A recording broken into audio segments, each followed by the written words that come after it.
and Survivorship seminar series. And so this really started during the pandemic, and it's been our chance to come together and have some discussion and debates on matters that we believe are really of great value to living as holistically as we can, beyond the model that may be available to us within the traditional medical system. And so today's topic we've entitled Literature and Cancer, How Insights from Books Can Help Us Heal. And by way of background, because we debated this topic for some time, I think almost all of us in this community can agree that going through a cancer diagnosis or any medical process for that matter may invoke really some of the most profound and essential topics that has to do with living. And these can include things such as, what does it really mean to have a sense of meaning in the face of challenge, which really require us to not only think about what's happening to us, but how we interpret what is happening to us. And in this context, how can we experience the things that really mean the most to all of us as humans, whether it's courage in the face of challenge or fear, or dignity and joy and the art of fulfillment? How do we experience these things rather than being a kind of a passenger and as a patient? And I'm really coming to believe that these ideas that we're talking about really can't be analyzed scientifically, but it's still essential to who we are and what we're really about. And so the essential question for our topic today is, how can reading and thinking help us navigate this wilderness of life? And to lead this discussion, I really feel incredibly fortunate to have a really remarkable and esteemed panel, and I'm going to introduce them briefly, and we're going to start talking momentarily. So in no particular order, I'd first like to introduce Professor Brad Buchanan. He is an English professor who taught at Sacramento State University for 15 years. He is a two-time blood cancer survivor. He's published 8 books, the 3 most recent being Living with Graft-versus-Host Disease, a medical memoir, Chimera, a book of poetry, and a scholarly analysis of Shakespeare's Hamlet in this year in 2023. He currently facilitates regular online writing as healing workshops through UC Davis Cancer Center, where he had a stem cell transplant in 2016, as well as the Sacramento Society for the Blind. So Professor Buchanan, thank you for joining. Again, in no particular order, next we have Professor Mark Paloutzian. He received his PhD in English from Claremont Graduate University in 2009. His research interests have included modernism and literary theory. He taught English and writing at Pasadena City College. In 2019, he was diagnosed with advanced colon cancer, and he has been in treatment since that time. He's also currently leading our new chapter book club, where some of you may have participated. We're currently reading Hamlet under his kind of expert leadership. Next, we have Bijal Shah. She is a bibliotherapist, a counselor, and author. She is the founder of Book Therapy, which offers individual, couples, and group bibliotherapy, personalized reading services, as well as bibliotherapy training. Her book recommendations have been featured in The Guardian, NBC News, and various other publications. She's a member of the International Federation of Library Associations and the American Library Association. She's also the author of the nonfiction book, The Happiness Mindset, published in 2014, and Bibliotherapy, The Healing Power of Reading, which is due to be published soon, later this year in 2023.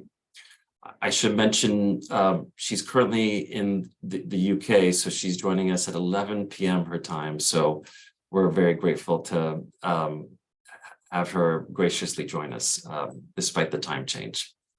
Last and certainly not least, many of you are familiar with my colleague and friend, Dr. Jeffrey Wertheimer. He is a board-certified clinical neuropsychologist and chief of psychology and neuropsychology, as well as associate director of the PM&R department at Cedars Sinai Cancer and the California Rehab Institute. He's the director of training for the neuropsychology division, He has truly been instrumental in the development in numerous innovative program developments throughout Cedars, including in the Cancer Center.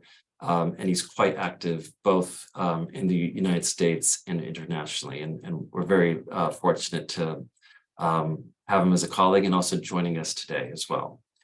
Okay, so my role today I view as primarily moderating, and again, this is meant not to be a rehearsed, PowerPoint presentation, but more of a conversation.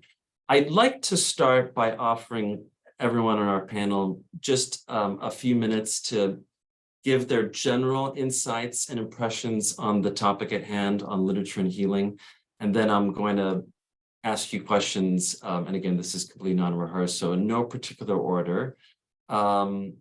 Maybe I'll start with Professor Buchanan. Do you mind going ahead and giving any introductory comments? And welcome again.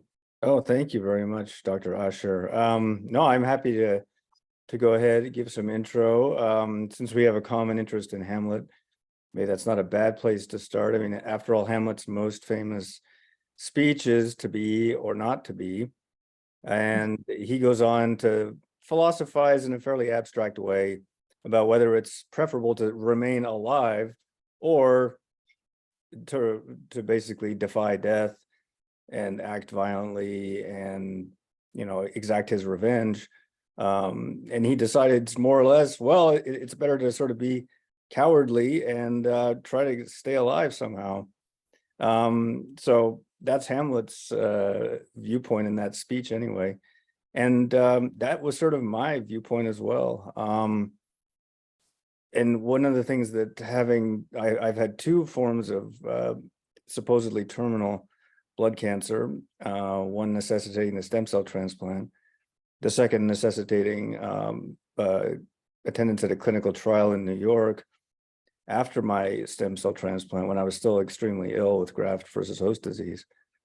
So what I had to reckon with through my cancer diagnoses and the pretty rough treatment I had to undergo as a result of the first cancer anyway, is a life or death question. And that's, as your intro pretty much pointed directly to, that's what literature is primarily about.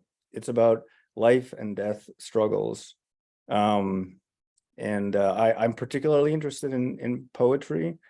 Perhaps poets more than any other literary creatures have tended to die young for whatever reason. Maybe they have a death wish. Maybe they know that maybe they, like John Keats, are half in love with easeful death, as they put it. But in any case, a lot of one of my old professors used to say, poetry is about two things, sex and death. And we're not here definitely to talk about sex, so let's talk about death and see where that gets us. So yeah, I think what cancer did for me as a writer anyway is to give me a subject that had real literary cachet, not to put it too cynically or casually, but when I was forced to confront the reality that I could die within a few months, what happened to me was I had a cancerous tumor that went undetected in my left lung that exploded, sending me directly to the hospital in the emergency ward. Fortunately, I knew I'd been diagnosed with blood cancer, so I eventually got the chemotherapy treatment that I needed. But it was touch and go for months after that, and getting to the stem cell transplant was already a very rocky road. So there were many times when I had to go on long walks by myself, asking myself the question, okay, so if I only have 3 months left to live, what is the best thing to do? How can I best use my time? And I found that really, once I've told everyone that I love them 10, 12, 13, 14 times a day, the best thing to do is to try to write about what my thoughts and feelings were. I ended up strolling through the local cemetery, which is pretty close to where I live. I ended up remembering poems about death, in particular Yeats's famous final poem. Well, it's not his final, but it's the one that's on his gravestone under Ben Bulbin, which ends with the lines, "Cast a cold eye on life, on death, horsemen pass by," which is sort of a very defiant stance of saying, yeah, I'm dead. These words are on my tombstone, but you've got better things to do probably, so be off with you. So Yeats was taking a kind of deliberately, he was, conducting his own literary afterlife in a way with this bravado that's very appealing on a certain level, that words will outlast our human lives, and that the words we write as poets in particular, but as writers in general, can outlive our mortal bodies. And that's been an age-old theme, a boast, in fact, of writers for centuries. So poetry gave me a kind of reference point through which I could confront death. Now, it didn't stop there, though, because I had to undergo a lot of very unpleasant treatments and procedures, and I'm extremely squeamish. I used to faint at the sight of my own blood. Even a needle in my vicinity aimed at one of my veins would send me under the table. I would vagal repeatedly as I learned the word from my nurses. Are you going to vagal again today? No, well, I hope not.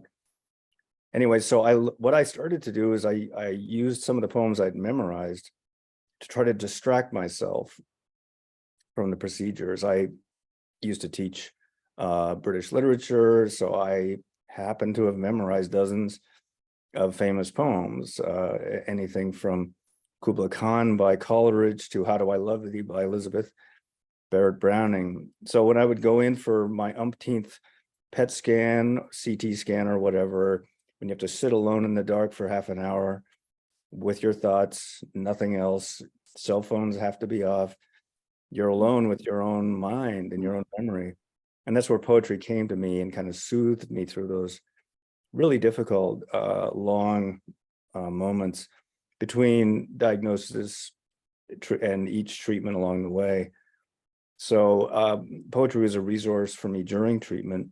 And after I've kind of been spat out at the other end of the medical machine, not to put it, insultingly, but these days, as you pointed out, Dr. Asher, I facilitate writing as healing workshops for people more or less in my situation, but also for people still undergoing active treatment to try to recover from all the physical, emotional trauma that cancer and its after effects have produced, because in my case, they were very significant, multiple traumas that I'm still dealing with. I still have a chronic illness, graft versus host disease, as a result of all of that. So literature, both, sort of as an abstract idea to try to write about or think about, was helpful, but also writing oneself, whether it be journaling or poetry. I've done both, blogging, even putting words down on the page to try to make meaning about what you're going through. That's kind of the most important thing, I suppose, I would want to share in this context. And I'll turn it over to whoever's next on the amazing panel we have assembled. Thank you so much. I think next I'll call on Bijal Shah. And again, many people may not know what a bibliotherapist is in our neck of the woods. Do you mind giving a little bit more about your background and how it may be useful in this space?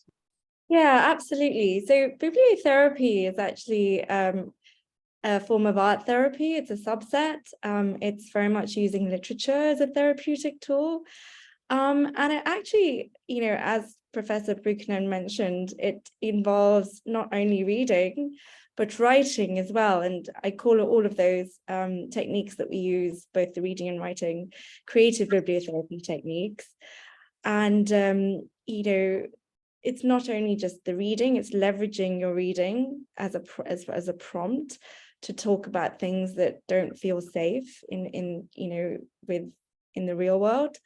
Sometimes talking to a therapist directly can feel quite scary. And when we're using literature, it gives us a really safe space to talk about our issues through the character, through the narrative, through the author's words. And often literature gives us a language that we don't always have to understand, our emotions or our feelings, or to explain it to someone else.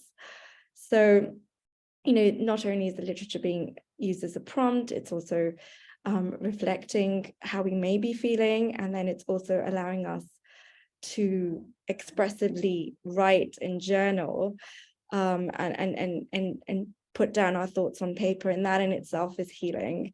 And I tend to use various techniques with clients. We use things like narrative therapy, which is sort of rewriting your story with a very positive spin.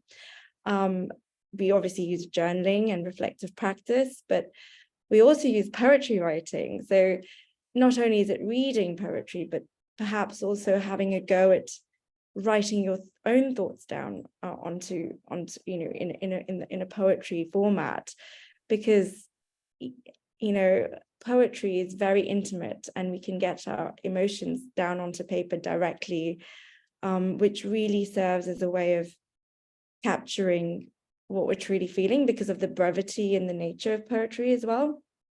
So these are some of the techniques that we use. We also use letter writing with the characters and the authors in a book to sort of create a soothing experience, where we, even though we're writing a letter maybe from the perspective of the author or the character, it's actually holding us, it's actually soothing us, it's a form of self-compassion.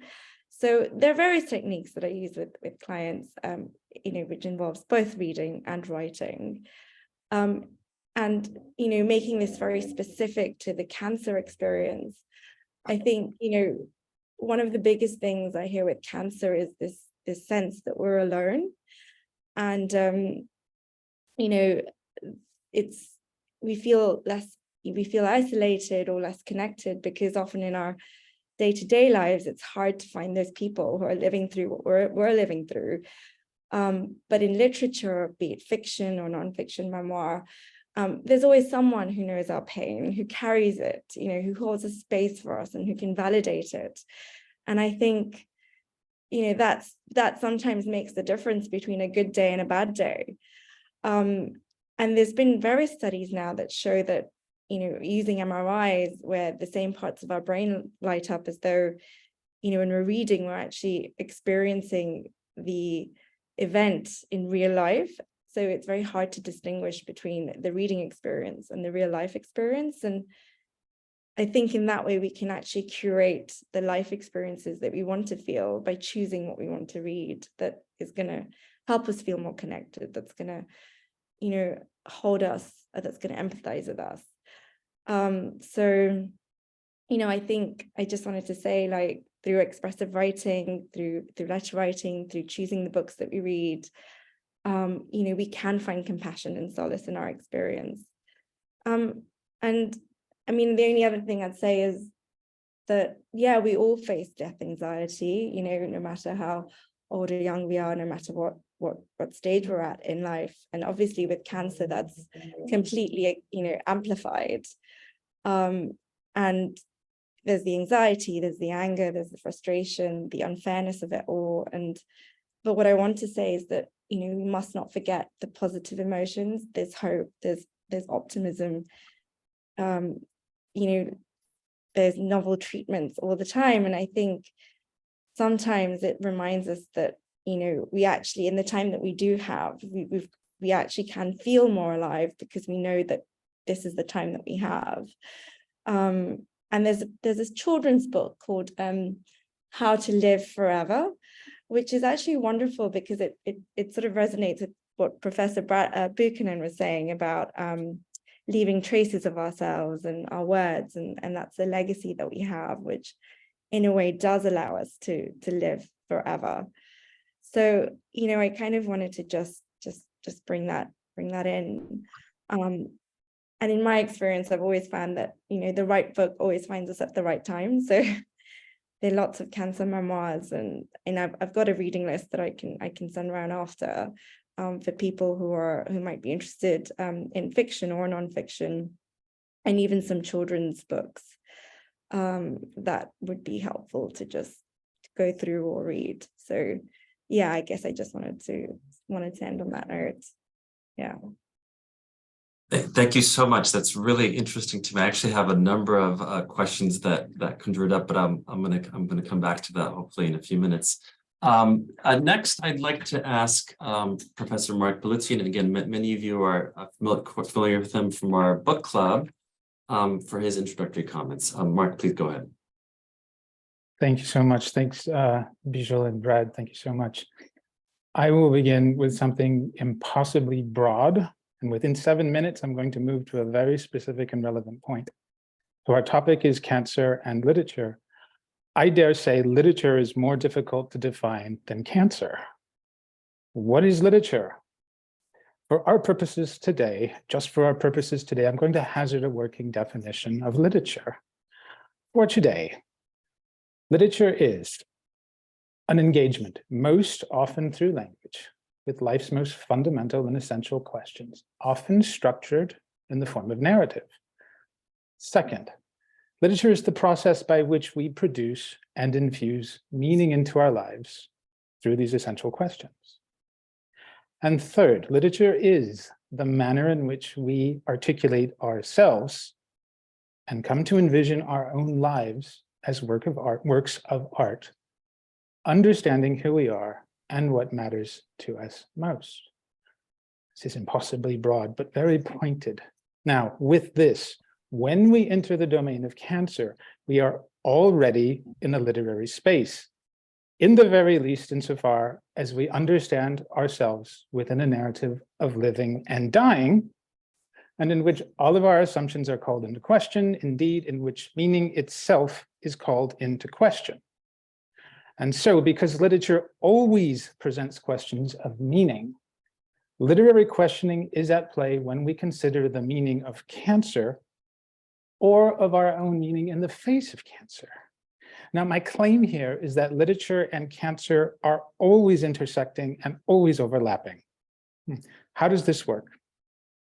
First of all, literature has an ethical relation to otherness. Literature has an ethical relation to speak, to bear witness for those who cannot speak, above all, for the dead. We must listen endlessly and try to speak the truth of someone who is not us, in a place and time not our own. Yet, we are always speaking of our own time and place, with the responsibility to ourselves in our own voices. It could not be otherwise. So with this paradox, we are subject to a double imperative: to respect the other as other, and yet to speak for the other. This premise guides all good teaching and all real-world ethical behavior. With this literary sensitivity of self and other, the existential concerns of any predicament rise to the forefront. Our primary focus is on the quality of experience. We gain a clarity of purpose and identity. We gain a deeper sense of our own humanity and of humanity living on amidst an absurd and increasingly inhuman world. With this literary sensitivity, we gain community, we feel compassion, we articulate ourselves, we enable a flourishing of meaning. The point is to foster a worthy, potent, meaningful experience. This is existential power. The point is not to surrender to despair or to false hope, but to value life and to say yes to life amidst the challenges and struggles to survive, to value the processes by which we achieve meaning and dignity in response to the certainty and the absurdity of death. This is rebellion against despair. Now, hence, literature compels us, empowers us to reframe our narrative of cancer. The war on cancer. Everybody knows what I'm talking about.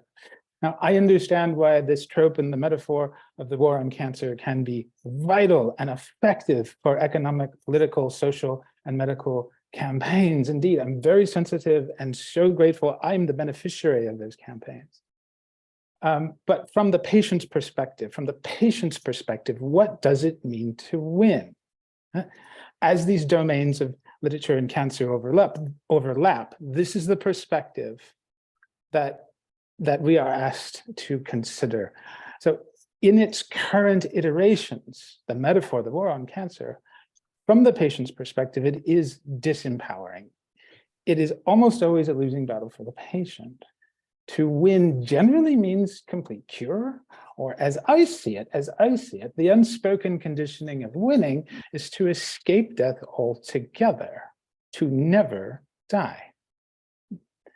So literary sensitivity compels us to reframe this narrative from a literary perspective through the auspices of literary thinking. To win the battle against cancer is to love your life. To love your life. This is the only possible victory. Literary thinking takes us directly to this conclusion because our emphasis is on meaning and upon that which makes us more human. Our emphasis is on what makes life worth living. Literature compels us to reframe this paradigm so that cancer is not merely the battlefield of war and loss, but an entry into deeper love of self and others. And so my specific and relevant point is that literature matters to cancer and it matters to us because literature teaches us how to win. It tells us plainly that to win is to love your life. This is the intelligent response to chronic pain and terminal illness. Love your life all the more. Thank you so much. It's so interesting for me to have these similar but yet unique impressions. Before we get to the questions, last but certainly not least for introductions, Dr. Wertheimer. Thank you. I almost want to forgo mine and just go into questions. I want to hear them talk more. So it's wonderful to hear the framework. I'm just going to come back and start with a question that I think we know the answer to. But where can one go to reliably choose a source that they may help find validation, connection, support, inspiration, and similarly entertainment, distraction, and to feel enthralled, consumed, or excited? We know literature is just that, but I love with Professors Paloutzian and Buchanan, I think, and Bijal, as you highlight this, you remind me of the power of literature in so many ways. In fact, I like your term, Bijal, leverage. Is what is your source of maybe form of literature that feeds the mind and soul, and how do you choose to leverage that for health and well-being? So as a neuropsychologist, I often find is what is the input that's guiding my health? What is the information we're gathering that's going to help me make decisions, that's going to feed the soul, or at least inspire me to maybe engage in some self-care and compassion? And I think many of us can look at it as the novels, the parables, the quotes, the blurbs. Dare I say social media? Can we go that route? I think there's literature there too.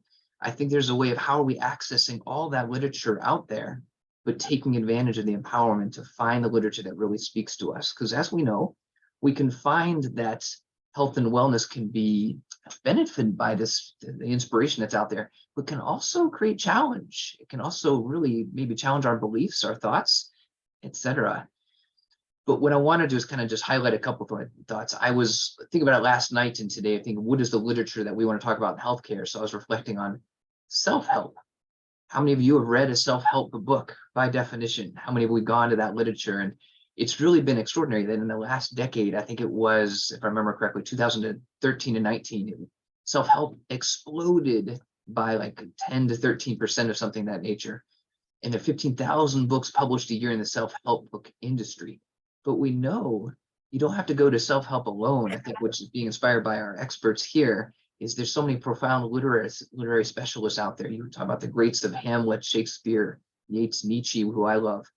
Two we use in our Grace curriculum, Viktor Frankl, Rachel Naomi Remen, Thoreau, Wilford Peterson, and even quotes from our contemporaries, Maya Angelou, amazing sources of inspiration. But what do we do with that information? Where do we go with it? That's what I want to really pose to all of us, is where do we go from here with no literature's out there, but how do we use it to our advantage? And as a neuropsychologist, I do think of where reading materials has a very distinct role in medicine and how we don't use that enough as healthcare providers for our patient care. And when do we ask our patients, what's the greatest source of inspiration you found in the literature recently? How do we learn from you rather than give to them, read this? And I'm going to just make a little bit of a segue. I was thinking about it too. Rachel Naomi Remen is a reminder of me how powerful short narratives are. She has the kitchen table wisdom is one that we like to reference, my grandfather's blessings as well. For some of you know that we're a fan, Dr. Ash and I kind of referenced this in some of our programming. She has a recent book, I think it was just a couple years ago, if I remember, it's called, in this case, The Birthday of the World, a story about finding light in everyone and everything. And I love the opening. It says, in the beginning, there was only darkness. And then a great ray of light ended the darkness and the world was born. As the title says, it's the birthday to the world, but I think many of my patients describe that exact same experience when they get diagnosed, when they have a medical condition, a healthcare condition that renders them overwhelmed with uncertainty. The darkness floods into their life, especially navigating the unknown. But they have aha moments, they find support, they find literary support on a regular basis and inspire me on how that is one of the primary mechanisms to navigating the uncertainty, seeking information, looking for inspiration, and being grounded through other people's narrative. So I don't get too long-winded. I think I'd just like to highlight to all of us is, words can be a friend and a foe. And how do we choose that narrative, and how do we bring that into our own personal experience? Because as we know, what words do we seek that can reinforce our character within? The strengths that reside within us, but help inspire us to be authentic, to find comfort, to find strength. And as Bijal referenced narrative therapy, being the author of your story, having the pen in your hand and choosing what words you want to write to really guide the strength we know is within, or sometimes we seek to find. So with that, we'll get into the healthcare context, but I still want to pass it to you, Dr. Asher, and guide us with some Q&A so we can best help our audience. Well, I'm going to start. Thank you so much, Dr. Wertheimer. I just want to pick up on something that Mark mentioned. I mean, you mentioned literature as a form of engagement. So would a TikTok video or Netflix film or other forms of stories serve this purpose? Can that offer the same healing power that you've all been talking about in terms of the potential of great literature? What's the difference? You're asking me. Any of you? Right. I'm happy to respond first. Yeah, please go ahead. Go ahead. So broadly, sure, why not? I certainly don't advise it. However, it is very, very subjective, obviously.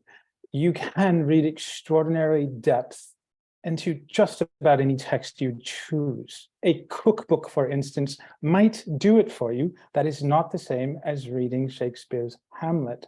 They're fundamentally different texts. So I don't wish to place value judgments on this, and I don't wish to be exclusive.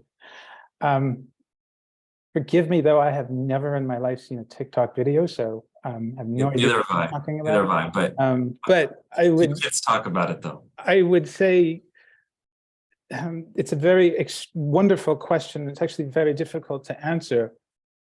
I would say much in the way the foundation of science is uncertainty, not certainty. It's about asking questions relentlessly and constantly. What we call a certainty is something that stands up to relentless questioning. Now, I take a similar approach to what we call great literature. It stands up to extraordinary, constant questioning. It's not about truth, it's about what we derive from it. At heart, these are existential questions, not questions of naturalism as sciences. Forgive me for generalizing in this way, but our subject matter is different. What I wish to point out is there is a methodology which is the same underlying literary thought and literary texts. Why do I bring this up? Because I think what we must do as, if I may work with your questions. Where do we derive meaning, basically? And meaning that might be especially valuable and potent and useful for us, and especially as people living with cancer or those in the cancer community, right? So I would say you must go directly into the most difficult and pressing questions that we face. If something's scary, that is exactly where you must point your attention with a vertebrae. Stand up to it, face it, go straight into that which is actually most threatening. Often these are difficult questions and difficult texts. Now, it could be a Netflix film, why not? It could be a play from antiquity. It could be something very contemporary. All of these may facilitate that. It's actually very subjective at that point. But what I think is most pressing here, and to respond to this, it's the manner in which we engage the questions. At heart for us, I think existential questions. Whatever facilitates that process is exactly where we need to go. Because we're working with chronic pain and terminal illness, these are hard questions. And so I suggest the place to begin. It's relentless, gorgeous, beautiful, brutal questioning. But go into that which is most terrifying. Go into the dark places. I think to achieve that peace of being, you must confront that which you fear the most. It's not a cliche. It's really standing up to the pain and the mortality of life so that we can derive meaning and from it, and really carve out within the ever-encroaching limits one experiences as a cancer patient, that space of extraordinary and exuberant joy. The meaning is greater if we can actually find that space of identity, of purpose, of our own humanity. So I would say it depends on the questions we're asking. And it depends really to what degree of a penetrating depth we are at reading. It could be film, it could be arguably anything.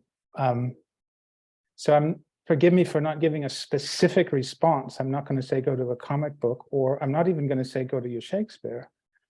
I'm going to say go where the questions are most compelling, and perhaps what fears you the most. Any others before I move on? Yeah, Brad. Yeah, I wanted to address that question and sort of piggyback a little bit on what Mark was talking about earlier with respect to the militaristic language of cancer treatment, survivorship in particular. And I really appreciate him raising that topic because it's such a pervasive one. You know, the mottos of the cancer community as represented on mass media are basically stand up to cancer, as if it is some sort of bully that can be defeated if you're just brave enough to show it some defiance. You know, that's to me what the metaphor of standing up to cancer strongly implies.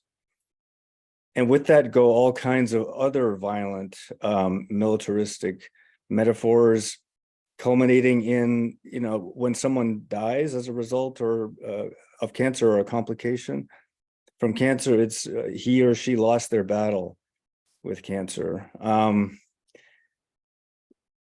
Those military metaphors, I think, exact a tremendous psychological cost on everybody, particularly on survivors. I myself have a whopping dose of survivor guilt. My mother, for instance, died of complications of blood cancer. Why did I survive? Why didn't she survive? Well, I don't think it's because I was any braver than she was. I didn't stand up to cancer more defiantly than she did, I don't believe. Nor did she take a bullet that was intended for me, to use the military metaphor. So how does this intersect with the question of what is literary and therefore, I don't know, more worthy of our serious attention versus what is, I don't know, throwaway, ephemeral TikTok culture? Well, look at the depictions of war, generally I will go to, you know, as a war movie buff, former more than current, but anyway, generally speaking, the depictions of war on screen are glamorizing depictions. Even anti-war movies end up having heroic moments where there's a visual payoff for the battles, you know, whereas war in poetry and literature tends not to be glamorized at all. We hear a lot more of this pain and suffering, you know, particularly of World War I, which is kind of the period that I studied. So that's one way of thinking about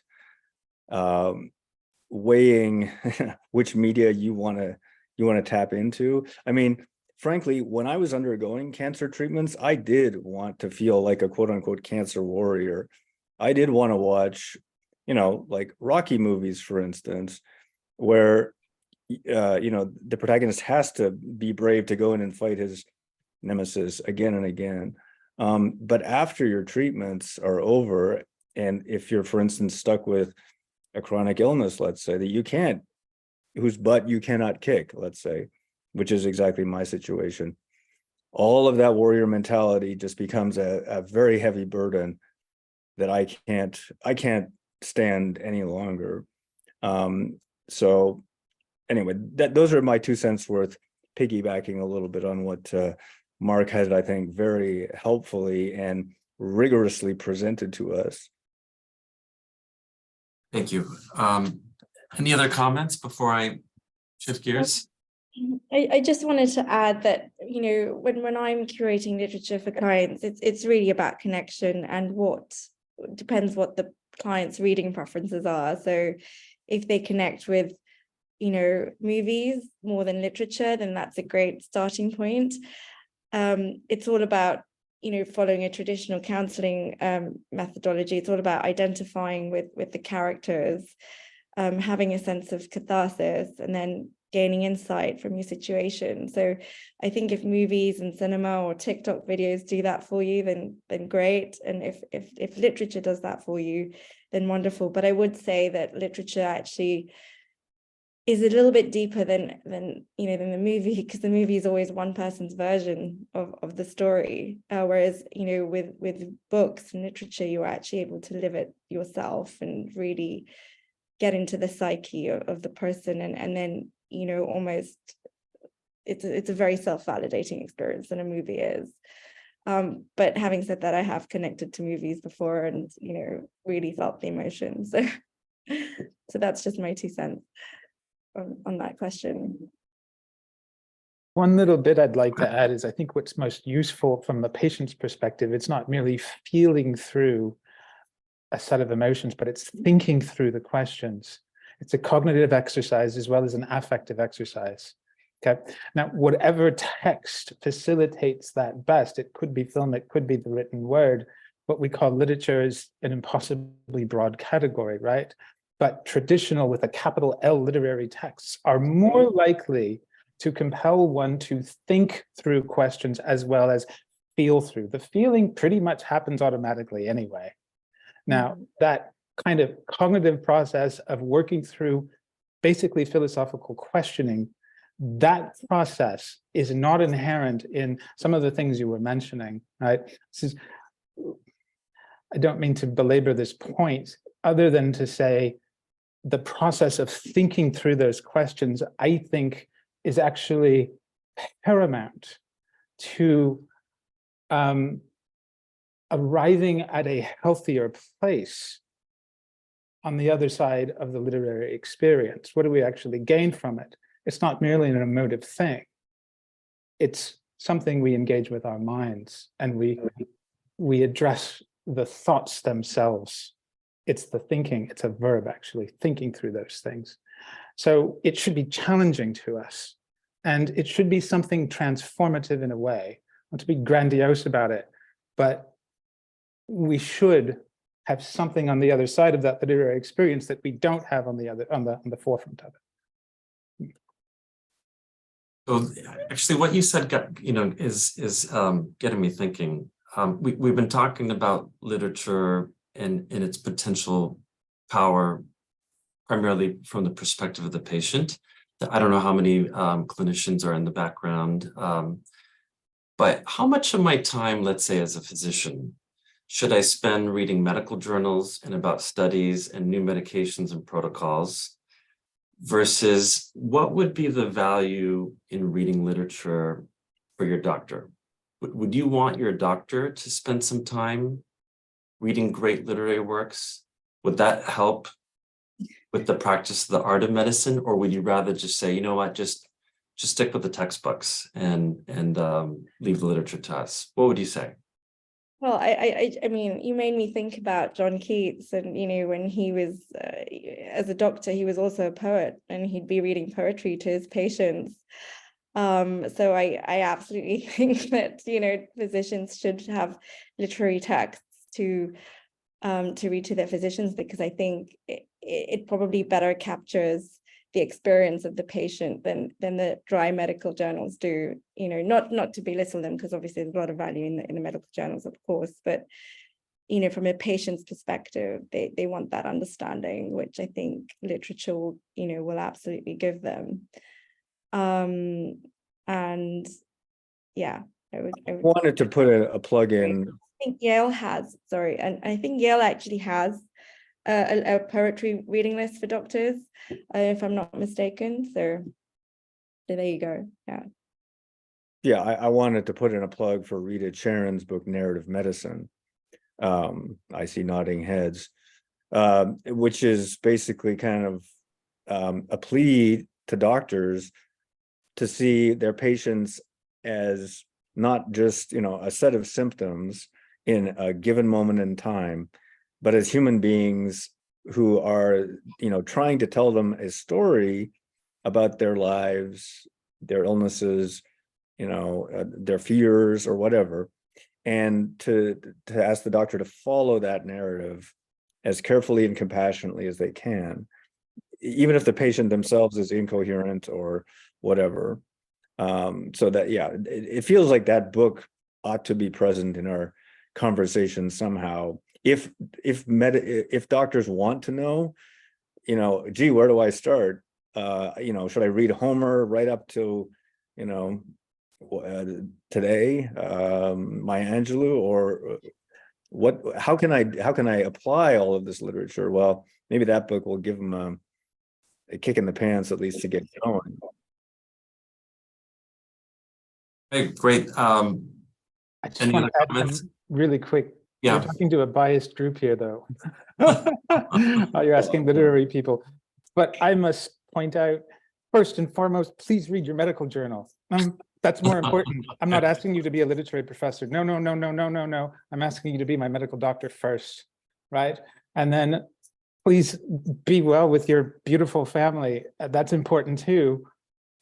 Alongside those things, time permitting, please read the literary canon. It will give us this vantage point to understand otherness better. And this is part of the healing practice. So on a grander scale, of course, because I think it's part of a humanist project, but I have to throw in, please read the medical journals first. Thanks. That's all. Okay. Point taken. Thank you. Okay, I want to think through this next question, and I was trying to think about how I can articulate this. So as a society, I think we sometimes have to think about the power of numbers, right? I mean, as countries take a census because it helps with the political map. If I'm giving a talk, for example, I'll talk about, I'll start a talk to providers saying something like, there's now 17 million cancer survivors today, or something along these lines. And there's this idea that if we're part of a large group, that conveys a sense of strength. But my question for you is, if you have any thoughts or comments on whether that kind of view may have a negative cost, and in the sense that our personal story or our personal perspective or the value of the individual is lost when we talk about these large groups, right? A breast cancer survivorship group or a GVHD group. So I guess more directly, can literature be one way in which we can connect to that personal journey in a way that talking about groups cannot offer? Anybody have any thoughts on that, if that question makes sense? Yeah, that's an interesting question. I'll draw immediately upon my experience. I tried to contact literary agents to get them interested in my GVHD book, Living with Graft versus Host Disease. And they basically said, we won't touch that with a 10-foot pole because so few people have your disease. The numbers don't add up. It can't possibly be worth my time. So by all means, I would like to, compile the numbers, because I have a feeling in a few years there'll be a lot more GVHD patients because more people are surviving stem cell transplants, because more people are surviving cancer, and so forth. So I think those numbers do matter at least in the literary marketplace, right? Where some of us are trying to, to sell a book or two, but also to raise awareness about our very niche disease, in my case. Those numbers do add up. And honestly, I don't see a downside. The bigger the number of people, the more those masses of people deserve, want a spokesperson to say, here, this is who is the poster boy, girl, or adult for my particular illness. GVHD patients in particular don't feel like anyone understands our disease at all. We almost to a person feel like most people think, you don't have cancer anymore. Good for you. Thank goodness you've survived. Isn't that awesome? What? You're still sick? Oh, come on, let's go. Come on, you gotta be bouncing back. When are you going back to work? Like, what's the problem here? They don't understand at all what graft versus host disease is. First of all, it's a human created illness, So anyway, from my little corner of the world, I love those, that there's someone keeping track of our numbers somehow. I don't honestly see a downside. I guess to clarify just a little bit, though, I really meant more not just in terms of statistics about cancer, but is our personal story being lost when we think about groups? And is literature one way to experience that personal journey that we're on? Dr. Wertheimer. Yeah, just briefly, because I want to hear more from others too. I think the simple answer is it's wonderful to have stories, plural, out there. And I really welcome the broad group, large group saying, here's a story that's commonplace here where people can connect to it. I think as clinicians, as human beings, we need to ask the second question though. And that is not just how does this relate to you, but how is this different than what you're experiencing? And inviting that space to be different than the norm, because it's great to have large numbers, Dr. Asher, for all of us to say, look, the more we can talk about uniqueness, then we realize it's commonplace and we feel validated, supported. In that space to say also that there are different stories of similar experiences that may invite a different pathway, because there's a lot of pretext to the context at this point in time that may guide our interpretations differently. So I think it's a validation, and I laud the efforts to put forth stories out there, and then having the responsibility as we share those stories to say, and we're aware that people have different interpretations of the stories and personally different experiences than that narrative. And I think that creates an opportunity to connect with it, but also to feel supported in difference, in a different encounter, a different experience. If I may just add to what Dr. Wertheimer said, that was very, very wonderful. Another way to approach this question is qualitative versus quantitative data. We need them both. One is inadequate without the other. They're all part of the grand thing that we're calling cancer narrative, but within that, there are millions of individual narratives. We need the qualitative and the quantitative measures, both. They will only help each other. One of them is incomplete. So again, like that larger, the question of numbers you're bringing up, I really like what you just said, Dr. Wertheimer, on the question of difference, right? We have similarity and difference precisely with those numbers. They are together for similarity, but within them, every one of those narratives will be different. So again, the qualitative and quantitative measures must be both present for us to have any sense of what we're doing here. Yeah. And Please go ahead. I just wanted to add that I think, diversity in stories is really important. So the more range of stories that we have, then there's always something for somebody to relate to connect to speak to their experience. So yeah, I would just encourage that if everybody had an opportunity to tell their story in a unique way, that would be amazing. Obviously that's never going to happen, but every story matters, and we do want to capture as much of that as possible.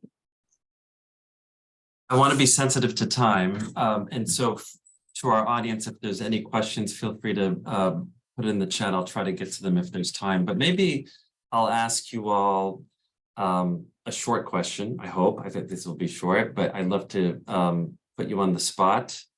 And I realize this is very, very personal to each person, but can you give me your one or two favorite works of literature so that the audience can maybe glean from your insights? Maybe just one or two of your favorites.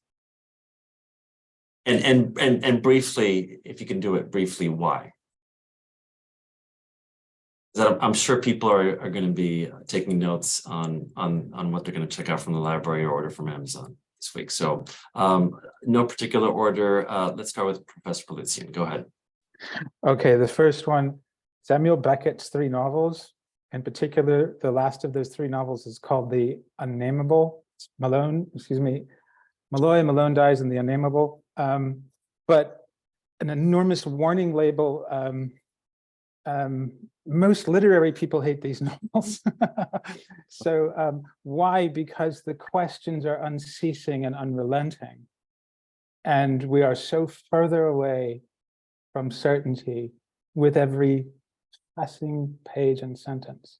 That to me is particularly relevant as I move ahead with my cancer, but it's part of a larger narrative that I identify with myself. The second text, I'll say very, very quickly, talking about since my diagnosis.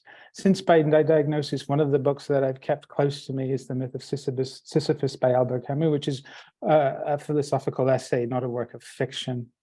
But again, the existential questions are laid out so clearly and so potently. And it's an indispensable book for me alongside literally anything and everything else I read. This book became especially important to me after diagnosis. Those are my 2 bits. It shows my own biases though.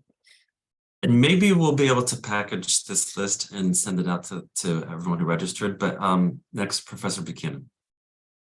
Sure. Well, I mean, my biases are pretty similar to Mark Paloutzian's. I'm a high modernist by training and temperament. So I would say Virginia Woolf's To the Lighthouse is probably the book that I have loved almost more than any. But I'm also a big fan of James Joyce. So anything other than Finnegan's Wake to me is a rewarding read for him. But of course, poetry, Hamlet, I like a good performance of Hamlet as much as the next guy, as we've already discussed. Thank you so much. Bijal, do you mind giving your recommendations? Sure. I mean, there's so many that come to mind, but I think, 2 that have always stayed with me is, and they're more contemporary, is Maybe You Should Talk to Somebody by Laurie Gottlieb. And it's really about the power of therapy. I love that book. And also Irvin Yalom's Staring at the Sun. And that's very much about, being at peace with your own mortality. And I think that's a really relevant book here. And then the last one is a fiction book by Khaled Hosseini, A Thousand Splendid Suns. It's a beautiful book, beautiful language and writing. And yeah, so those are my 3. Very nice, thank you. And last but not least, Dr. Wertheimer, to put you on the spot. Just want to say ditto because those sound awesome. I will put my plug because some of you know me here. Man's Search for Meaning is a must go to. I think Viktor Frankl's work is for me always inspiring and a source of, how can I say, humility and the power of the mind. Two, for those that haven't read it either, The Body That Keeps the Score. You know, it's an excellent book when it comes to healthcare and how to manage traumatic experience, which is very relevant to diagnostic populations. So I put those two out there as medicinal in their own right.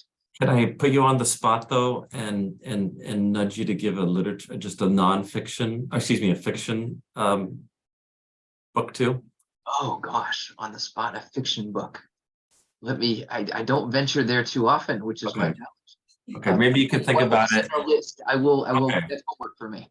Okay, yeah, so somebody did ask in the chat if we can get Bijal's book recommendations. So if you don't mind, we'll tap Yes. you into that in your resources. I want to thank you all so much for sharing this Thursday afternoon. For one person here, it's midnight in the United Kingdom, and she's still keeping her eyes open and hanging with us. So Bijal, thank you so much for staying with us so late into the evening despite having children. Thank you all so much for joining. We look forward to hopefully seeing you at the next seminar series. Please do give us your feedback and hope you have a wonderful afternoon and evening. Thank you all so much. Thank you.